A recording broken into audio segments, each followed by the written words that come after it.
tem um modelo de vida que vai na contramão do jeito de viver da sociedade, porque a sua opção é uma entrega total e irrestrita ao que ele denomina de missão.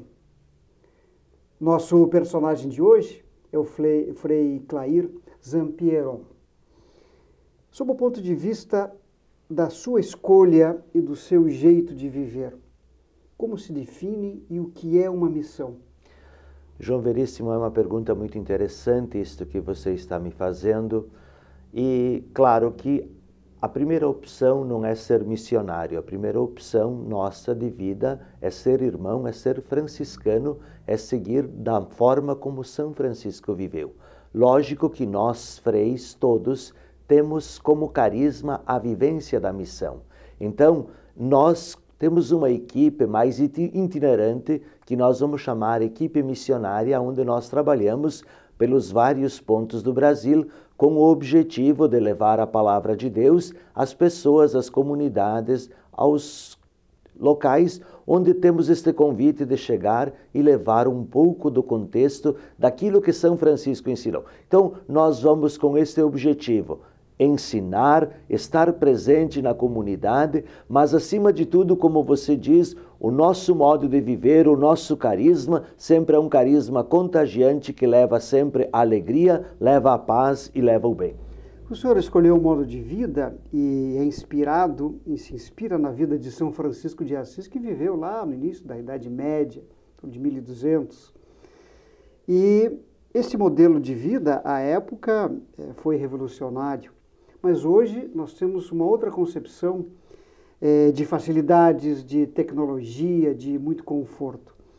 Como é que de alguma maneira, se concilia isto?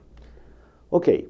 Veja que nós temos um contexto de vida de como São Francisco viveu. 1200 anos. Foi o tempo em que ele nasceu. Você mesmo diz, época medieval. E hoje nós temos praticamente mais de 800 anos de vivência, mas o carisma franciscano ainda muito presente. E o nosso trabalho específico é resgatar sempre o contexto juntamente com o povo pobre. São Francisco viveu na sua época para contestar a igreja da forma como ela estava vivendo. Nós sabemos que a igreja nesta época era bastante pecadora, como ainda hoje tem seus pecados por ser feita de pessoas humanas, mas ela estava muito atrelada ao poder político. E São Francisco, ele sai da sua cidade e ele vai a um pequeno lugarejo onde tem uma igreja chamada Porciúncula, e lá, diante daquele crucificado, ele começa a ter uma vida de oração. E ali, aquele crucificado diz para ele: Francisco, reconstrói a minha igreja. E Francisco olha para aquela igreja que está em ruínas e ele compreende que o que ele tem que refazer é a igreja material. Logo depois, este mesmo crucificado diz para ele: não, Francisco, eu quero que tu reconstrua a igreja, povo de Deus.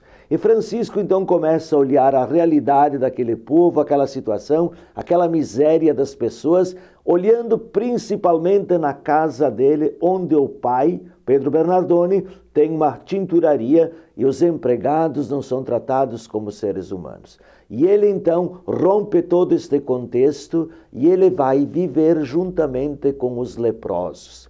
E veja que hoje, 2018, nós, freis capuchinhos, não temos mais os leprosos presentes na nossa sociedade, mas nós temos muitas outras pessoas que são caracterizadas, que podemos dizer que têm mesmas doenças, talvez muito piores do que aquelas de São Francisco.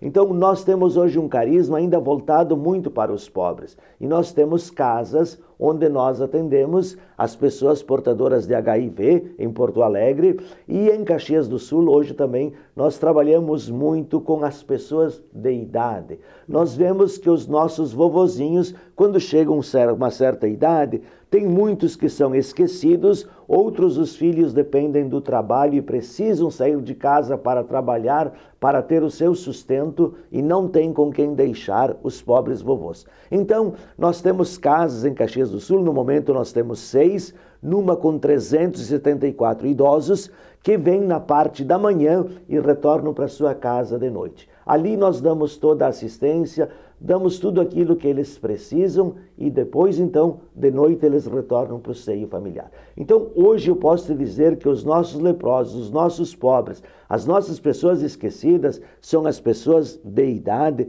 mas nós também não podemos esquecer que os nossos aidéticos, as pessoas portadoras de HIV, precisam de um carinho muito especial. Então, se você me perguntar o que nós fazemos nessa casa que nós temos em Porto Alegre, hoje o nosso número passa de 600 por mês que passam nesta casa. Mas a gente tem que ensinar a fazer tudo. Tem que cortar cabelo, cortar unha, encaminhar para os médicos, mostrar valores, mostrar que essa pessoa está ainda inserida dentro da comunidade. Não é por causa de uma situação que ela ficou doente que nós vamos ter que excluir. E isso realmente é aquilo que você me perguntou, né? Viver diferente. E hoje nós temos uma sociedade extremamente carente, onde as pessoas precisam de atenção, as pessoas precisam de carinho, as pessoas precisam se sentir amadas. E é isso que nós, como freis, temos o objetivo de fazer, amar esse povo querido que Deus nos deu. Pobreza hoje, ela é maior no sentido material ou espiritual? Eu acredito que nós temos as duas formas de pobreza, tanto a material quanto a espiritual, mas hoje, quando nós falamos em parte espiritual, a gente vê que no nosso mundo a gente esquece de cultivar bastante a nossa espiritualidade. E nós talvez rezamos pouco, nós temos pouco conhecimento da nossa igreja.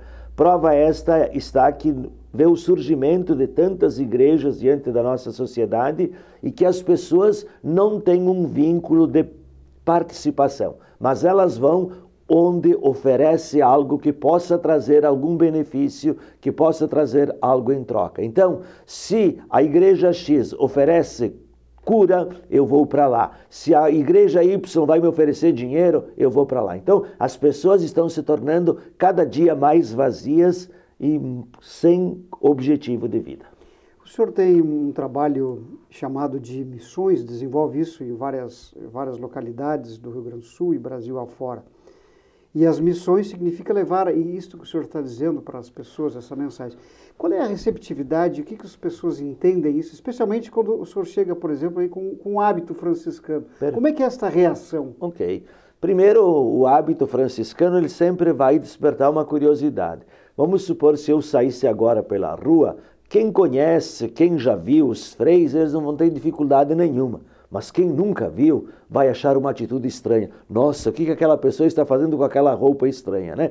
Mas a gente vê pela própria história que os capuchinhos têm dentro de si a característica de atrair o povo. Nós temos uma característica de ser povo, de estar no meio deste povo, de amar essas pessoas, mas também vamos ao encontro delas para que elas se sintam afáveis e elas se sintam queridas. Então, este é uma das partes do nosso carisma que nós temos como objetivo de estar juntamente com esse povo. E a receptividade disto, as pessoas compreendem, entendem essa mensagem? Muito. Nós somos muito compreendidos. Basta olhar onde nós vamos trabalhar como missões. Você falou a palavra capuchinhos, já soa algo diferente. E nós sempre temos um grande público que participa das missões. Nós temos noites que nós concentramos até 1.000, 1.200, 1.500 pessoas. Nós temos um público que responde à nossa forma de viver, mas também responde aos anseios, aos desejos que a comunidade tem. Por isso que a missão ela vai se desenvolver em 3 etapas. A primeira dela nós vamos chegar para levar e despertar as lideranças que façam visitas às famílias. Todas as famílias vão acolher bem? Não.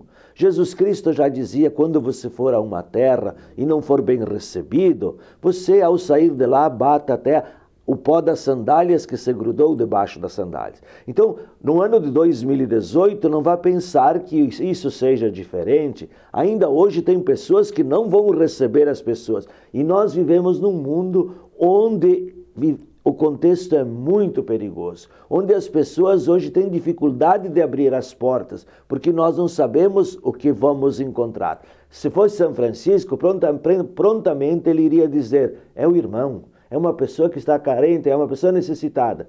Mas nem todas as pessoas compreendem deste jeito, porque de repente nós somos assaltados, nós somos assassinados, a nossa sociedade se tornou uma sociedade perigosa. Então, há pessoas que têm medo, mas olhando assim, por onde nós passamos, as visitações sempre despertam um grande interesse. As pessoas hoje têm carência e nós não temos mais tempo para nos visitar. Nós não temos mais tempo para nos acolher. E basta olhar 20 anos atrás e hoje, as pessoas hoje se visitam muito menos, porque a gente tem uma falta de tempo. Então, primeira etapa, visitar, conhecer, fazer um levantamento da realidade. Depois, então, nós vamos voltar e vamos trabalhar sobre a missão.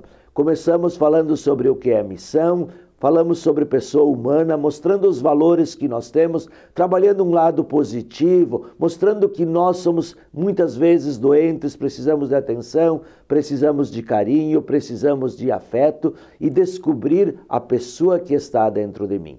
Também trabalhamos um momento bonito com Nossa Senhora de Fátima, porque os freis capuchinhos têm esta característica e a presença de Nossa Senhora de Fátima é muito forte, porque os freis, quando foram em Portugal pregar missões, trouxeram a devoção de Maria para o Brasil e ela se tornou a mãe missionária.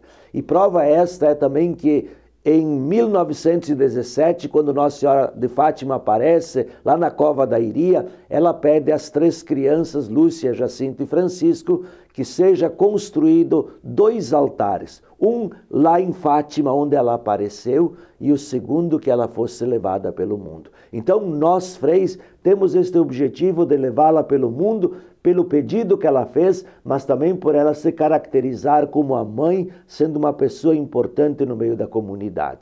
Iremos trabalhar também sobre igreja, para a gente conhecer a nossa igreja, vamos trabalhar família e teremos um momento assim especial, onde se fará o encerramento de todas as atividades.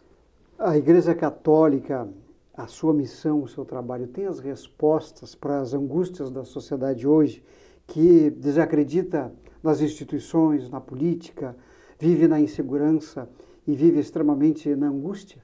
João Veríssimo, a igreja hoje ainda tem uma grande forma de crédito. Nós somos acreditados.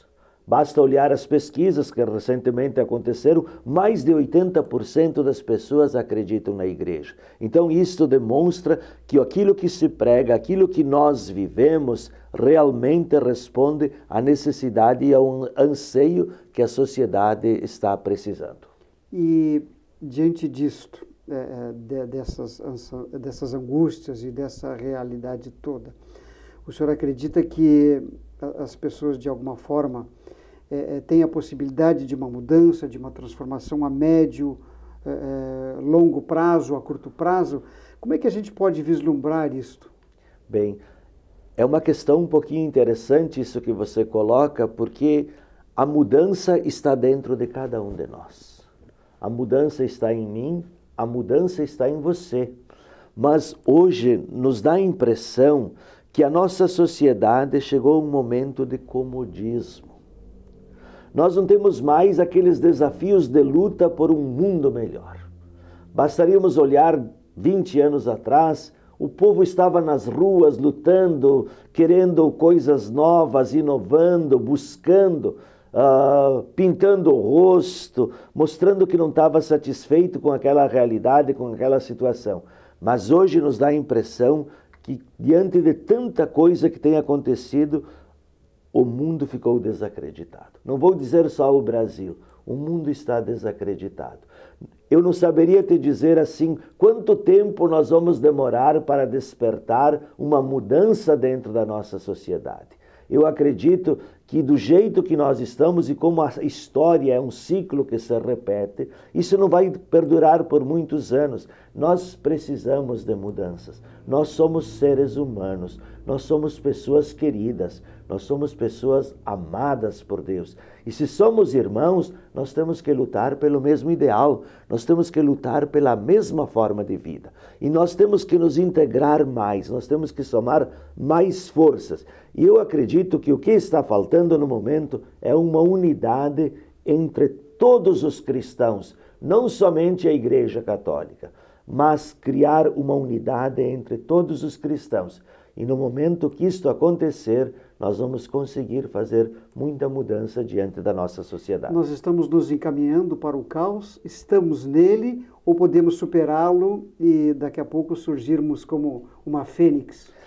Bom, eu não diria assim que nós estamos no caos e também não estaríamos caminhando pelo caos. Eu acredito que é uma parte assim da história, talvez um pouquinho difícil, não um caos ainda, mas que nós vamos ressurgir logo mais e a gente percebe que muitas pessoas já estão se organizando, temos muitos trabalhos bonitos dentro da igreja, onde a gente se volta para o próximo, onde nós vamos buscar estar presente com as pessoas necessitadas. Então, não dá para nós dizermos que nós estamos entrando num caos. Nós estamos vivendo um tempo, talvez de uma crise, vou te dizer. E uma crise sempre é passageira. E a crise também nos faz crescer. Ela nos faz estar aqui no momento, mas amanhã nós podemos ter uma visão completamente diferente do que estamos vivendo hoje. Muito obrigado pela sua participação conosco. Frei Clair foi o nosso personagem de hoje. Até a próxima.